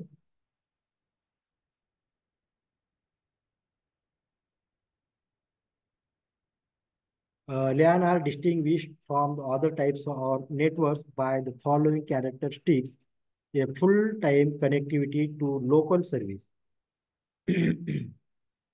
पुढील वैशिष्ट्यांद्वारे लॅनला इतर प्रकारच्या नेटवर्कपेक्षा वेगळे केले जाते. असं तर ह्या कोणत्या पुढील बाबी आहेत किंवा पुढील वैशिष्ट्ये आहेत तर ते पाहू आपण. A full time connectivity to local service. B unlimited geographic operation. C जो आहे तो डेटा ट्रान्सफर रेट. आणि डी जो आहे तो वैशिष्ट्य low low cost cabling transmission media. Low cost आहे. तर त्यामुळे या ठिकाणी पर्याय दुसरे 4 पर्याय वेगळे दिलेले आहेत या ठिकाणी. पर्याय ए, पर्याय बी, पर्याय सी आणि पर्याय डी. तर यामध्ये आपल्याला विचारलं की खालील या पुढील वैशिष्ट्याद्वारे लॅनला इतर प्रकारच्या नेटवर्कपेक्षा वेगळे कसे केले जाऊ शकते. तर खाली जे काही वैशिष्ट्ये दिलेली आहेत त्या 4 वैशिष्ट्यांपैकी आपण निवडायचे आहेत. त्यामध्ये स्थानिक सेवेसाठी पूर्ण वेळ कनेक्टिव्हिटी देणे, डेटा हस्तांतरण करणे, डेटा ट्रान्सफर करणे, केबलिंग प्रेषण माध्यमाची कमी किंमत म्हणजे लो कॉस्ट ठेवणे. हे 3 जे आहेत वैशिष्ट्ये हे लॅनच्या संदर्भामध्ये बरोबर आहेत. त्यामुळे ह्या पर्याय जे 4 पर्याय दिलेत ए बी सी डी या पैकी 4 पर्यायापैकी सी पर्याय जो आहे तो बरोबर आहे. यातले वैशिष्ट्य जे आहेत स्थानिक सेवेसाठी पूर्ण वेळ कनेक्टिव्हिटी हे लॅनचं वैशिष्ट्य आहे. डेटा हस्तांतरण दर हे सुद्धा लॅनचं वैशिष्ट्य आहे. केबलिंग प्रेषण माध्यमाची कमी किंमत ठेवणे हे पण लॅनचं कमी किंमत असते हे पण लॅनचं वैशिष्ट्य आहे. तर या ठिकाणी ब जे वैशिष्ट्य दिलं या ठिकाणी अमर्यादित भौगोलिक ऑपरेशन हे लॅनला हे चुकीचं आहे हे विधान. कारण लॅनला मर्यादा येत असतात, जॉग्राफिकल लिमिटेशन्स असतात. तर त्यामुळे या प्रश्नाचं उत्तर जे आहे तो पर्याय सी बरोबर आहे. Next question. 2 विधान दिलेले आहेत. विधान आणि एक कारण दिलेले आहे. संशोधन अहवालाची रचना करण्यासाठी तांत्रिक लेखन मानके, शैली पुस्तिका आणि उद्धरण मानके अत्यंत आवश्यक आहे. तर कारण दिलंय संशोधन अहवालाचा संरचनेचे मानकीकरण केल्याने त्याचे मूल्य वाढू शकते. तर या ठिकाणी 4 पर्याय दिलेले आहेत. पर्याय ए, बी, सी, डी. त्यापैकी पर्याय ए जे आहे ते बरोबर आहे. विधान सत्य आहे परंतु कारण जे आहे ते अंशतः सत्य आहे. विधान संशोधन अहवालाची रचना करण्यासाठी तांत्रिक लेखन मानके, शैली पुस्तिका आणि उद्धरण मानके अत्यंत आवश्यक आहे. म्हणजे technical writing standards, style manuals, and citation standards are the very essential in the structuring the research report. Okay. म्हणजे हे विधान बरोबर आहे आणि त्याचं कारण जे दिलंय तर कारण पूर्ण बरोबर नाही, अंशतः बरोबर आहे. संशोधन अहवालाचा संरचनेचे मानकीकरण केल्याने त्याचे मूल्य वाढू शकते. त्या संशोधन अहवालाचा केवळ मानक मानकीकरण केल्यानेच त्याचं मूल्य वाढतं असं नाहीये. त्या संशोधनाच्या अहवालाचा दर्जा असणं अतिशय महत्वाचं आहे. केवळ त्याची संरचनेचं मानकीकरण केल्यामुळेच मूल्य वाढतं असं नाही. त्यात असणारा दर्जा किंवा डेटा किंवा ते काही फॉर्म्युलेशन्स रिझल्ट ते अतिशय महत्वाचे असतात. त्यावरती त्याचं मूल्य वाढत असतं. ओके. त्यामुळे ह्या प्रश्नाचं उत्तर जे आहे ते पर्याय ए बरोबर आहे. पर्याय ए मध्ये विधान सत्य आहे परंतु कारण जे दिलेलं आहे ते अर्धवट सत्य आहे किंवा अंशतः सत्य आहे असं त्याचा अर्थ आहे. पर्याय ए मध्ये दिले. पर्याय ए बरोबर आहे. Next question. ज्या वैचारिक चौकटीत संशोधन केले जाते त्याला डॅश डॅश म्हणतात. पर्याय ए संशोधनाची रूपरेषा. पर्याय बी संशोधन आराखडा. पर्याय सी संशोधन ग्रहितक. पर्याय डी संशोधन प्रतिमान. तर यातला पर्याय बी जो आहे तो बरोबर आहे. रिसर्च डिझाईन संशोधन आराखडा म्हणजे आपण संशोधन करण्यापूर्वी संशोधनाचा आराखडा तयार करतो किंवा त्या आपल्या संशोधन विषयाशी निगडीत जे काही विचारधारा आहे किंवा जी वैचारिक चौकट आहे ती मांडतो व्यवस्थित सुरुवातीला. त्याला काय म्हणतात असा तो प्रश्न आहे, तर त्याला रिसर्च डिझाईन म्हणतात. आपण संशोधनाचं कार्य सुरू करण्यापूर्वी रिसर्च डिझाईन तयार करतो आणि नंतर संशोधनाच्या कार्याला, रिसर्चच्या कार्याला सुरुवात करतो. तर त्यामुळे या प्रश्नाचा उत्तर बी जो आहे तो बरोबर आहे, संशोधन आराखडा. ओके. ज्या वैचारिक चौकटीत संशोधन केले जाते त्याला संशोधन आराखडा असे म्हणतात. नेक्स्ट क्वेश्चन, 41वा प्रश्न. खालीलपैकी कोणती किंवा कोणत्या नेतृत्व शैली, प्रेरणा आणि सर्वसमावेशतेसह बदल व्यवस्थापनाकरिता योग्य आहेत? खालील एक 4 बाबी दिलेल्या आहेत आणि त्यानंतर 4 ऑप्शन दिलेले, 4 पर्याय दिलेले आहेत.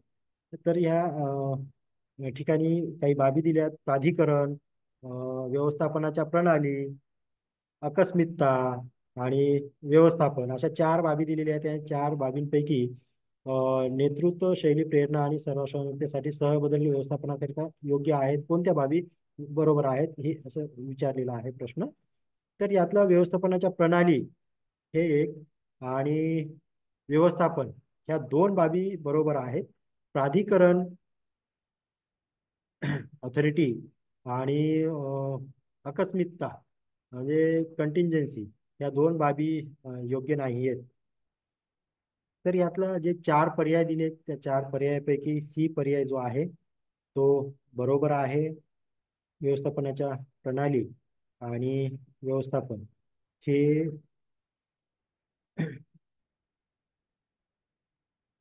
नेतृत्व शैली करण्यासाठी अतिशय उपयुक्त असणाऱ्या गोष्टी आहेत, बाबी आहेत.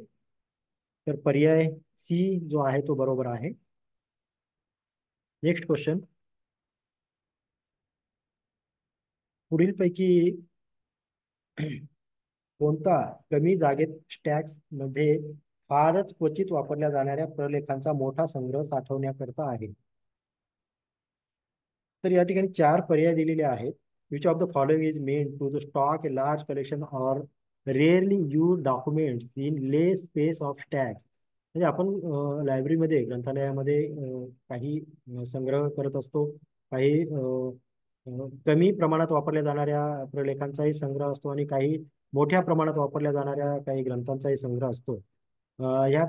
यासाठी आपण कुठल्या प्रकारची मांडणीची पद्धत आपण ग्रंथालयात वापरतो, असा तो प्रश्न विचारले आहेत. त्यातला पर्याय ए ब्लॅक अरेंजमेंट, पर्याय बी क्लासिफाईड अरेंजमेंट, पर्याय सी ब्रोकन ऑर्डर, पर्याय डी रिबन अरेंजमेंट, असा 4 पर्याय दिलेले आहेत. यापैकी मग पर्याय डी जो आहे, रिबन अरेंजमेंट पद्धत, आपण ही या बाबीसाठी वापरतो, जे की मोठ्या प्रमाणात वापरल्या जाणाऱ्या संदर्भ ग्रंथांची रचना करणे किंवा मग फारच कमी प्रमाणात वापरल्या जाणाऱ्या संदर्भ ग्रंथ किंवा डॉक्युमेंट्सचा वापर केला जातो, त्यांची अरेंजमेंट करण्यासाठी, स्टॅक तयार करण्यासाठी रिबन अरेंजमेंट, मांडणीची पद्धत, रिबन मांडणीची पद्धत जी आहे ती वापरली जाते. ओके. नेक्स्ट 43.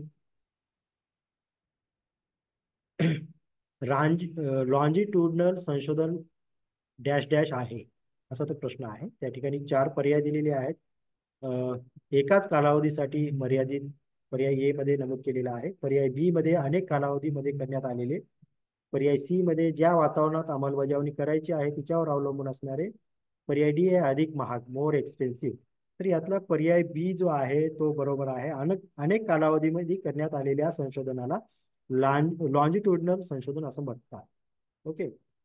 साधा प्रश्न आहे. Next question, Instagram is acquired by, इंस्टाग्रामला कोणी अधिग्रहित केलेलं आहे? हा साधा प्रश्न आहे किंवा सोशल मीडियाशी निगडीत आहे, हे ह्याही बाबी तुम्हाला माहीत असायला हव्यात. तर इंस्टाग्रामला कोणी अधिग्रहित केले आहे? पर्याय ए व्हॉट्सअप, पर्याय बी याहू, पर्याय सी फेसबुक आणि पर्याय डी गुगल. तर यातला पर्याय सी जो आहे तो फेसबुक हा पर्याय बरोबर आहे. कारण इंस्टाग्रामला फेसबुक या कंपनीने अधिग्रहित केलेला आहे, अक्वायर्ड केलेला आहे. Okay. Next question 45. The युएपी stand for, युएपी म्हणजे काय, म्हणजे किंवा युएपीचा लॉंग फॉर्म काय आहे असं त्यांनी विचारलेलं आहे. पर्यायामध्ये दिलेला आहे युनिव्हर्सल ॲडव्हान्स प्रोग्रामिंग, हा पर्याय ए आहे. पर्याय बी युनिव्हर्सल अकॅडमिक प्रॉब्लेम्स, पर्याय सी युनिव्हर्सल अकॅडमिक पब्लिकेशन, पर्याय D universal availability of publication. तर UAP चा लॉंग फॉर्म या ठिकाणी विचारलेला आहे. तर याचा योग्य पर्याय जो आहे तो डी पर्याय बरोबर आहे, युनिव्हर्सल अवेलेबिलिटी ऑफ पब्लिकेशन. ही एक आंतरराष्ट्रीय स्तरावरील प्रकाशनाशी संबंधित असणारा एक कार्यक्रम आहे. तो युनेस्को या आंतरराष्ट्रीय संस्थेच्या माध्यमातून राबवला जातो. युनिव्हर्सल अवेलेबिलिटी ऑफ पब्लिकेशन म्हणजे जगामध्ये जागतिक स्तरावरती उपलब्ध असणाऱ्या पब्लिकेशन संस्था ची पूर्ण माहिती एकत्रित करणे किंवा त्या प्रकाशनांनी कोणत्या प्रकारच्या ग्रंथांचं प्रकाशन केलं आहे किंवा कुठल्या प्रकारचे साहित्य प्रकाशित केलेलं आहे याची पूर्ण माहिती एकत्रित करणे एकत्रित करणे आणि ती उपलब्ध करून देणे यासाठी हा कार्यक्रम राबवला जातो. हा कार्यक्रम युनेस्कोच्या माध्यमातून राबवला जातो. याला युनिव्हर्सल अवेलेबिलिटी ऑफ पब्लिकेशन असं म्हटलं जातं. Okay, next question. या ठिकाणी एक विधान आणि एक कारण दिलेलं आहे. विधानामध्ये पारंपरिक व्यवस्थापन प्रक्रिया गुणवत्ता व्यवस्थापन पेक्षा भिन्न आहे. आणि कारण मध्ये विधान दिलेलं आहे, गुणवत्ता व्यवस्थापन व्यवस्थापन प्रक्रियेतील ग्राहक वर केंद्रित असते. तर या ठिकाणी हे 4 पर्याय दिलेले आहेत. पर्याय ए मध्ये विधान सत्य आहे परंतु कारण असत्य आहे असं म्हटलेलं आहे. विधान ऑप्शन पर्याय बी मध्ये विधान असत्य आहे परंतु कारण सत्य आहे असं म्हटलं आहे. पर्याय सी मध्ये विधान आणि कारण हे दोन्ही असत्य आहे असं म्हटलेलं आहे. आणि पर्याय बी डी मध्ये विधान आणि कारण हे दोन्ही सत्य आहे असं म्हटलेलं आहे. तर हे पर्याय या प्रश्नाचा उत्तर पर्याय डी विधान आणि कारण हे दोन्ही बरोबर आहे. पारंपरिक व्यवस्थापन प्रक्रिया गुणवत्ता व्यवस्थापन पेक्षा भिन्न आहे. आणि कारण जे आहे गुणवत्ता व्यवस्थापन व्यवस्थापन प्रक्रियेतील ग्राहकावर केंद्रित असते. हे दोन्ही विधानं बरोबर आहेत. त्यामुळे या प्रश्नाचं उत्तर पर्याय डी जे आहे ते बरोबर आहे. Okay, next question 47. काही पुस्तके चाखली पाहिजेत, काही गिळून टाकली जावीत, तर काहींना चघळायची आणि पचवायची. हे विधान कुणाचे आहे असा प्रश्न आहे. हे एका मोठ्या विचारवंताचं एका तत्ववेत्याचं विधान आहे. तर हे विधान कुणाचं आहे प्रश्न यांनी विचारलेला आहे. तर खाली 4 पर्याय दिलेले आहेत. पर्याय ए जॉन मिल्टन, पर्याय बी विलियम जोन्स, पर्याय सी फ्रान्सिस बेकन, पर्याय डी बेंजामिन फ्रँकलिन. तर हे विधान जे आहे ते विधान इंग्लंडमधील तत्वज्ञ जे आहे फ्रान्सिस बेकन यांचं आहे. काही पुस्तके चाकली पाहिजे, काही गिळून टाकली जावीत, तर काहींना चघळायची आणि पचवायची. हे विधान फ्रान्सिस बेकन यांचं आहे. हे इंग्लंडमधील एक तत्वज्ञ होते. ओके, तर त्यामुळे पर्याय सी जो आहे फ्रान्सिस बेकन या प्रश्नाचं उत्तर बरोबर आहे. Next question 48.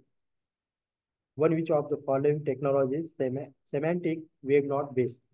खालीलपैकी कोणत्या तंत्रज्ञानावर सेमॅन्टिक वेब आधारित नाही असा तो प्रश्न विचारलेला आहे. सेमॅन्टिक वेब म्हणजे ती ज्ञानाची देवाणघेवाण करण्यासाठी वापरले जाणारे जे तंत्रज्ञान आहे म्हणजे नॉलेज शेअरिंगसाठी जी काही टेक्नॉलॉजी वापरली आहे त्याला सेमॅन्टिक वेब असं म्हटलं जातं. आणि हे माहितीची देवाणघेवाण करण्यासाठी जे काही मॉडेल तयार केलं जातं त्याला सेमॅन्टिक वेबवर आधारित असणाऱ्या बाबी असं म्हटलं जातं. त्यात पर्याय ए दिलाय RDF, पर्याय बी दिलाय ऑन्टॉलॉजी, पर्याय सी क्लाउड सीडिंग, पर्याय डी आहे URI. तर सिमेंटिक वेब जे आहे हे RDF ऑन्टॉलॉजी आणि URI यावरती आधारित आहे. तर यातला प्रश्न विचारलाय ही सिमेंटिक वेब आधारित कशावर नाहीये, कोणत्या तंत्रज्ञानावर आधारित नाही असं विचारलंय. तर यातला पर्याय सी जो आहे तो क्लाउड सीडिंग आहे. क्लाउड सीडिंग ही कन्सेप्ट थोडी टर्म वेगळी आहे. तो क्लाउड सीडिंग म्हणजे आता जे अचानक भयानक पाऊस पडतोय आणि तो पूर्वसूचना न देताच पडतोय तो एक प्रकारे क्लाउड सीडिंग असू शकते. अशी एक कृत्रिम पाऊस पाडण्याची पद्धत एक असू शकते. त्या प्रकारची एक सिस्टीम आहे. ती कन्सेप्ट आहे, टेक्नॉलॉजी मधली कन्सेप्ट आहे, ती डिफरंट आहे. यापेक्षा फक्त मी उदाहरण दिले तुम्हाला. तर यातल्या RDF म्हणजे पर्याय ए RDF म्हणजे रिसोर्स डिस्क्रिप्शन फ्रेमवर्क, माहितीची देवाण घेवाण करण्यासाठी जे जे काही मॉडेल आहे त्याला म्हणतात रिसोर्स डिस्क्रिप्शन फ्रेमवर्क. आणि हे RDF हे सिमेंटिक वेबशी निगडीत आहे. ऑन्टॉलॉजी ही पण टर्म जी आहे ती सिमेंटिक वेव्हशी निगडीत आहे. URI ही सुद्धा सिमेंटिक वेव्हशी निगडीत आहे. त्यामुळे या प्रश्नाचा पर्याय जो आहे, सी पर्याय जो आहे तो उत्तर बरोबर आहे. क्लाउड सीडिंग वरती सिमेंटिक वेव्ह आधारित नाही. ओके. Next question. एक विधान आणि एक कारण विचारलेलं आहे या ठिकाणी. विधान जे आहे ते संग्रह विकास योग्य रीतीने केला पाहिजे. आणि कारण जे आहे, ग्रंथ निवडीतील मागणी हा एकमेव शासित घटक आहे. तर यात चार पर्याय दिलेले आहेत. अ, पर्याय ए मध्ये विधान सत्य आहे परंतु कारण असत्य आहे असं म्हटलं आहे. पर्याय बी मध्ये विधान आणि कारण दोन्ही सत्य आहेत आणि अ, कारण हे विधानाचे योग्य स्पष्टीकरण आहे असं म्हटलं आहे पर्याय बी मध्ये. पर्याय सी मध्ये विधान असत्य आहे आणि कारण जे आहे ते सत्य आहे असं म्हटलेलं आहे. पर्याय डी मध्ये विधान आणि कारण दोन्ही सत्य आहे, कारण हे विधानाचे योग्य स्पष्टीकरण नाही असं म्हटलेलं आहे. तर या पर्यायांपैकी पर्याय ए हे बरोबर आहे. विधान सत्य आहे, संग्रह विकास योग्य रीतीने केला पाहिजे, ग्रंथपालाची ती जबाबदारी आहे किंवा ग्रंथालयीन कर्मचाऱ्यांची ती जबाबदारी आहे की ग्रंथांचा संग्रह जो आहे तो योग्य रीतीने केला पाहिजे. आणि त्यात कारण दिलेले खाली हे ग्रंथ निवडीतील मागणी हा एकमेव शासित घटक आहे. तर ग्रंथपालांसाठी, ग्रंथालयीन कर्मचाऱ्यांसाठी ग्रंथ निवड करण्यासाठी केवळ वाचकांची मागणी हा एकच निकष योग्य नाहीये. कारण दुर्मिळ ग्रंथ आणणे किंवा महत्वाचे ग्रंथ हे आपल्या ग्रंथालयात उपलब्ध करून देणे ही ग्रंथपालाची किंवा ग्रंथालयीन कर्मचाऱ्यांची त्या प्राधिकरणाची, त्या संस्थेची ती आवश्यकता असते. त्यामुळे ग्रंथ निवड करत असते वेळेस ग्रंथपाल हा विविध निकषांचा वापर करत असतो. त्यासाठी वाचकांनी केलेली मागणी हा केवळ एकच निकष यासाठी ग्रंथ निवडण्यासाठी उपयोगाचा नाहीये, महत्वाचा नाही. हा ग्रंथ वाचकांनी केलेली ग्रंथाची मागणी हा निकष, ही मागणी ती ग्रंथ उपलब्ध करून देणे ही बाब महत्वाची आहे. परंतु ह्या एकाच निकषावरती ग्रंथालयामध्ये ग्रंथ निवड करत असते वेळेस या एकच निकषाचा वापर केला जातो, इतरही काही निकषांचा वापर केला जातो. त्यामुळे हे कारण जे दिलेलं आहे हे कारण चुकीचं आहे आणि हे विधान बरोबर आहे. ओके. त्यामुळे पर्याय ए हे बरोबर आहे. विधान बरोबर आहे, कारण अयोग्य आहे. नेक्स्ट क्वेश्चन, शेवटचा प्रश्न.